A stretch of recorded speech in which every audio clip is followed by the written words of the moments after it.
So I want to talk about, for new dog trainers here, I want to talk about the concept of your dog generalizing a behavior. Because if you've trained dogs for a while, it's a no-brainer, you know what it is. But if you're new to dog training, generalization is not something that you really think about. Maybe when you have it explained, like I'm going to do it here in a minute, you're going to have an aha moment. That makes sense. But let me break it all down to my favorite behavior that I use as an example on something like this.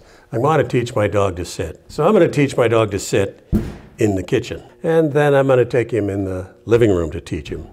And he does it all the time. And he likes doing it because he knows you got great dog treats for him.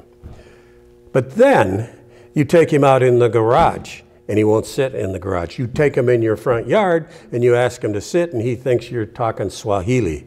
He has no idea. You take him across the street in the park, no idea, because that's more important, that's more interesting, and I want to play with those kids over there. That dog has not generalized the meaning of sit. Go back to the kitchen.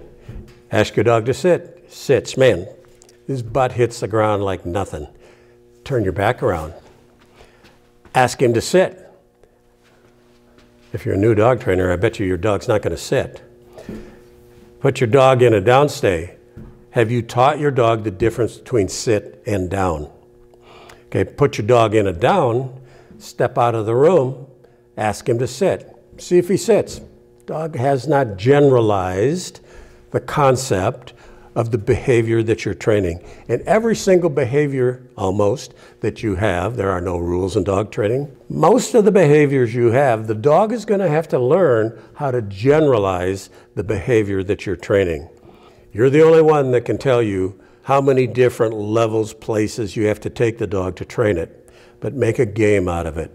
Keep your high-value food rewards, do multiple rewards, have great little reward events. When you increase the level of distraction and you ask the dog to do it and he does it, have a reward event. Sound excited. You've already learned about reward events in our course here. Use them.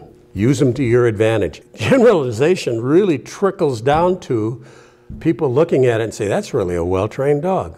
Because you're probably going to be someplace where there's other people around, maybe other dogs around, little kids around, and you ask him to do something and he does it, that's pretty cool.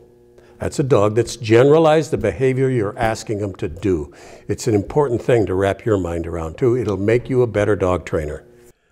This video came out of my online course titled Training Dogs to Come When Called. It's 6 hours long and has 85 videos in it.